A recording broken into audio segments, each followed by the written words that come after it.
നിങ്ങളിപ്പോൾ ഈ സ്ക്രീനിൽ കണ്ടുകൊണ്ടിരിക്കുന്നത് നമ്മുടെ കൊല്ലം റെയിൽവേ സ്റ്റേഷനാണ് കേട്ടോ. ഇനി നിങ്ങൾക്ക് ഈ കൊല്ലം റെയിൽവേ സ്റ്റേഷനെ ഈ രൂപത്തിൽ കാണാനായിട്ട് പറ്റത്തില്ല. അപ്പം നിങ്ങൾ ആലോചിക്കും, അതെന്താണ് കൊല്ലം റെയിൽവേ സ്റ്റേഷനെ ഇടിച്ച് പൊളിച്ച് ഇനി വേറെ ഏതെങ്കിലും രൂപത്തിലേക്ക് മാറ്റുവാണോ?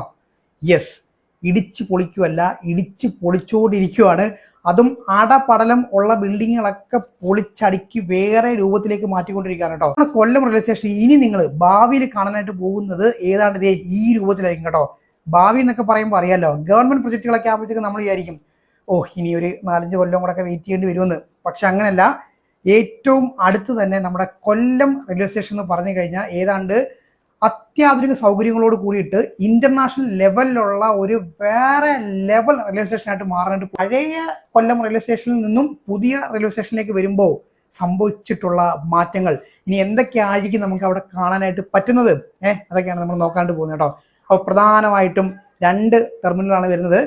ഒന്ന് സദേൺ ടെർമിനൽ, അതുപോലെ തന്നെ ഒന്ന് നോർത്തേൺ ടെർമിനൽ. സദേൺ ടെർമിനലിന്റെ കാര്യം പറയുവാണെങ്കിൽ ഏതാണ്ട് 22,655 സ്ക്വയർ മീറ്റർ വലിപ്പമാണ് ആ ഒരു ബിൽഡിങ്ങിന് മാത്രം വരുന്നത് കേട്ടോ. അപ്പോൾ പഴയ ആ ഒരു ബിൽഡിങ്ങുകളൊക്കെ പൊളിച്ചടുക്കിയിട്ടാണ് ഈ ഒരു പുതിയ ബിൽഡിംഗ് പണിയാൻ പോകുന്നുള്ള കാര്യം നിങ്ങൾ പ്രത്യേകം ഓർത്തോണം. ഇനി നമ്മുടെ നോർത്തേൺ സൈഡിലേക്ക് പോവുകയാണെങ്കിൽ ആ നോർത്തേൺ ടെർമിനലിന്റെ കാര്യം പറയുകയാണെങ്കിൽ അവിടെ G+1 മോഡലിലാണ് ബിൽഡിംഗ് പണിയുന്നത്.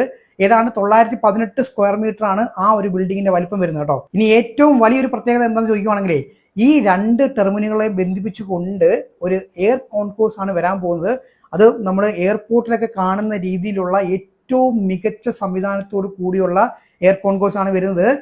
ചെറിയ എയർ കോൺകോഴ്സ് ഒന്നുമല്ല, 36 മീറ്റർ വീതിയാണ് ഈ ഒരു എയർ കോൺകോഴ്സിന്റെ വലിപ്പം എന്ന് പറഞ്ഞാൽ ഏതാണ്ട് 4780 സ്ക്വയർ മീറ്റർ ആണ് കേട്ടോ മൊത്തം ബിൽട്ടപ്പ് ഏരിയ എന്ന് പറഞ്ഞു കഴിഞ്ഞാൽ. നമ്മൾ എയർപോർട്ടിലൊക്കെ കാണുന്ന പോലെ തന്നെ ഒരു പ്രത്യേക എൻട്രിയും അതുപോലെ തന്നെ പ്രത്യേക എക്സിറ്റും ഉണ്ടാകും. സാധാരണ നമ്മൾ റെയിൽവേ സ്റ്റേഷൻ അകത്തേക്ക് കയറുമ്പോഴത്തേക്കും കയറുന്നതും ഇറങ്ങുന്നതും ഒക്കെ ഏതാണ്ട് ഒരേ വഴി കൂടെ തന്നെ ആയിരിക്കും. പക്ഷെ ഇവിടുത്തെ കാര്യം നോക്കുവാണെങ്കിലേ ഇപ്പോൾ പറയുന്ന അതായത് മനസ്സിലാക്കുന്ന കാര്യം എന്താണെന്ന് വെച്ച് കഴിഞ്ഞാൽ നമുക്ക് എൻട്രി ഒരു വഴി കൂടെ ആയിരിക്കും, അതുപോലെ തന്നെ എക്സിറ്റ് വേറെ വഴി കൂടെ ആയിരിക്കും. അത് കുറച്ചുകൂടെ നമുക്ക് എളുപ്പമായിട്ടുള്ള കാര്യമാണ്. അപ്പം അതും നമ്മുടെ ഈ ഒരു പുതിയ കൊല്ലം റെയിൽവേ സ്റ്റേഷൻ ഇംപ്ലിമെന്റ് ചെയ്യുന്നുണ്ട് എന്നാണ് മനസ്സിലാക്കാൻ സാധിച്ചത്. ഇനി എയർ കോൺകോഴ്സ് കൂടാതെ തന്നെ 14 എസ്കലേറ്ററും അതുപോലെ തന്നെ 18 എലിവേറ്ററും ആണ് വരുന്നത്.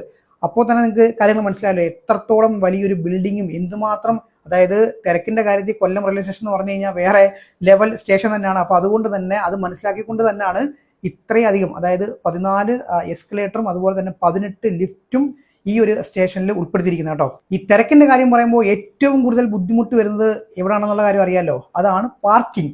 നമ്മൾ ഇപ്പോൾ ഷോപ്പിംഗ് മാൾ ആണെങ്കിലും തിയേറ്റർ ആണെങ്കിലും റെയിൽവേ സ്റ്റേഷൻ ആണെങ്കിലും ഹോസ്പിറ്റൽ ആണെങ്കിലും ഒക്കെ നമ്മൾ ബുദ്ധിമുട്ടുന്ന കാര്യം എന്ന് പറഞ്ഞാൽ അത് പാർക്കിംഗ് തന്നെയാണ്. പക്ഷെ ഇവിടെ നമ്മുടെ കൊല്ലം റെയിൽവേ സ്റ്റേഷന് അതിന് വളരെ വലിയൊരു പരിഹാരം തന്നെ കണ്ടിട്ടുണ്ട്. 5 നിലകളിലായിട്ട് ഒരു MLCP ആണ് വരാൻ പോകുന്നത്. അതായത് MLCP എന്ന് പറയുമ്പോൾ മൾട്ടി ലെവൽ കാർ പാർക്കിംഗ് ആണ് വരാനായിട്ട് പോകുന്നത് കേട്ടോ.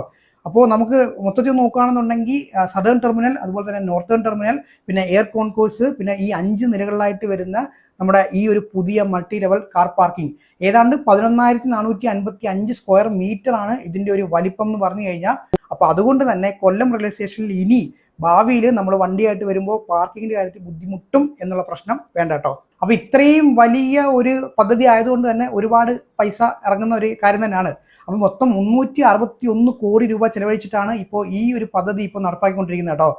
വളരെ വേഗത്തിൽ തന്നെ ഇപ്പൊ തന്നെ പല ഓഫീസുകൾ, ഇപ്പൊ ഞാൻ ഈ സദേൺ ഈ ടെർമിനലും അതുപോലെ തന്നെ മൾട്ടി ലെവൽ കാർ പാർക്കിങ്ങിന്റെ കാര്യമൊക്കെ പറഞ്ഞെങ്കിൽ പോലും അറിയാലോ ഇത്രയും വലിയ സ്റ്റേഷൻ ആയതുകൊണ്ട് തന്നെ ഒരുപാട് ഓഫീസുകൾ ഇതിനകത്ത് വരുന്നുണ്ട്. അതിന്റെ പണികളൊക്കെ ഇങ്ങനെ നടന്നുകൊണ്ടിരിക്കുകയാണ്. കൂടാതെ നമ്മൾ എയർപോർട്ടിലൊക്കെ കാണുന്ന പോലെ റീറ്റെയിൽ കിയോക്സ്, അതുപോലെ തന്നെ ATM കൗണ്ടർ, പിന്നെ അതുകൂടാതെ എടുത്തു പറയേണ്ട കാര്യം എന്ന് പറഞ്ഞാൽ ഫുഡ് കൗണ്ടേഴ്സ് വരെ ഈ ഒരു നമ്മുടെ റെയിൽവേ സ്റ്റേഷനിൽ കൊല്ലം റെയിൽവേ സ്റ്റേഷനിൽ വരുന്നുണ്ട് കേട്ടോ. അത്രയും അത്യാധുനികമായിട്ടാണ്, അതായത് വളരെ എന്താ പറയുക ഫ്യൂച്ചറിസ്റ്റിക് ആയിട്ടാണ് നമ്മുടെ ഈ ഒരു കൊല്ലം റെയിൽവേ സ്റ്റേഷന്റെ പണി ഇപ്പൊ ഇങ്ങനെ ദ്രുതഗതിയിൽ നടന്നുകൊണ്ടിരിക്കുന്നത് കേട്ടോ. 2025 അവസാനം ഡിസംബർ മാസത്തോട് കൂടിയിട്ട് ഈ ഒരു കൊല്ലം റെയിൽവേ സ്റ്റേഷന്റെ വർക്ക് കംപ്ലീറ്റ് ആകും എന്നാണ് നമുക്ക് മനസ്സിലാക്കാൻ സാധിക്കുന്നത്.